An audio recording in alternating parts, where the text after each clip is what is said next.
I found a strange journal while cleaning up a crime scene. I've been working as a crime scene cleaner for almost 15 years now. Last week I was hired to clean up what seemed to have been an apparent suicide. A man, reportedly 30 years old, had carved a hole into a door by repeatedly hitting with a plank which he had ripped off of his bed and then slammed his eye onto a sharp spike or a stake that was created by the door.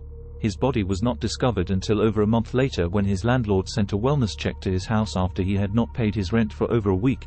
His payments were always on time, and he had also failed to respond to any landlord's texts or phone till projected check out or project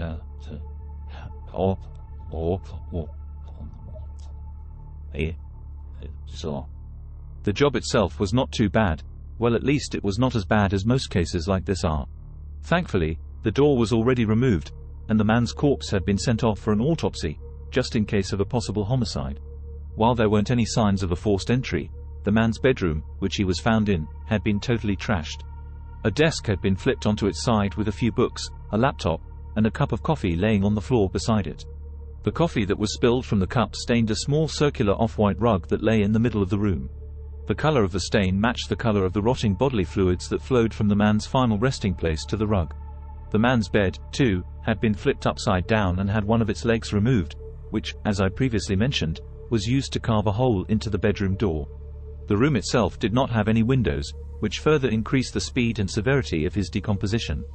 The bodily fluids and pus, which ranged in color from dark brown to yellow, had leaked from his bloated corpse and had spread around the room in a shape that somewhat resembled a spiderweb.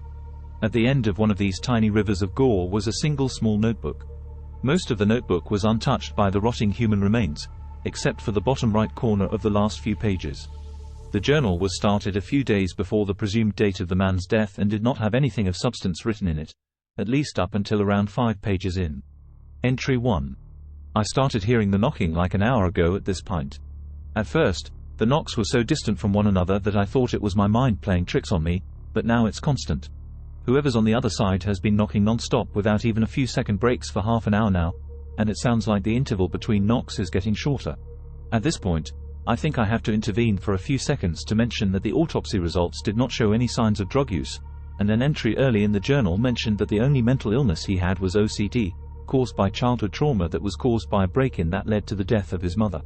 I also apologize for repeatedly referring to the man as the man, but for privacy reasons, I cannot give his name. Entry 2. It's been 5 minutes now, and the knocking still has not stopped yet. In fact, it has gotten worse, not just the speed but also the strength at which the door is being hit. At any point now, I think they'll break the door, and I don't have anywhere to hide. Thank God my paranoid ass installed that lock. Entry 3. It's been another hour, at least I think. My computers completely stopped working a few minutes after the knocking began. The knocking has been getting even worse. The door is shaking so much that I'm impressed it has not fully fallen out of its hinges yet. Entry 4. Fuck it, I'm opening the door. I've been in this fucking room listening to the knocking for God knows how long. It feels like it's been hours since I last wrote in here. Entry 5. I can't open the door. First, I called out to whoever's on the other side, hoping that I could bargain with them, but I didn't get a response. I unlocked the door and tried to pull it open, but it wouldn't budge. I pulled on the doorknob with as much power as I could muster, but still, it wouldn't budge. Entry 6. I didn't think that the knocking could get worse, but somehow it did. Now, instead of distinct banging sounds that came right after each other, the knocks have turned into a single non-stop hum. Entry 7. I can't keep doing this. I think a whole day has passed. I'm breaking the door down. Entry 8. There's another door.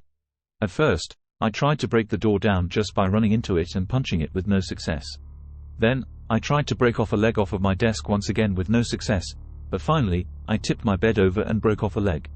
I repeatedly slammed the leg into the door, slowly chipping off small chunks of wood. Before I got through the door and saw what lay on the other side, I took a deep breath. Looking through the small lightning-shaped hole I had created, I saw the door to my bedroom just mere inches from the one I had broken through. Entry 9. There's more of them.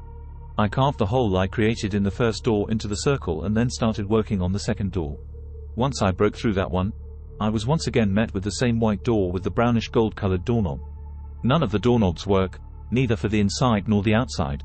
The knocking has not stopped yet. Entry 10. I'm 5 doors in at this point and have to contort my body and slightly climb into the tunnel I have created to continue digging. I don't understand what is happening, and I try not to think about it. If I think about it, I'll get too scared to keep going, and this is something I don't want to abandon. I think I'll get the answers on the other side. Entry 11.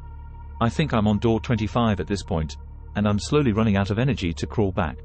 The next time that I go in there will be my last, and I'll either die of starvation, exhaustion, or reach the other side. No matter what, I don't think things going back to normal is possible now. Goodbye. That's the last of his entries. I don't know what to make of any of this, so I thought that I'd post about it here in an attempt to get an answer or at least some guidance to what the fuck could have happened to him. Any information that you might have will be appreciated. I might not be able to respond to comments for the next few hours or so. Because I'm going out on a date with my girlfriend, I just heard her knock on my door.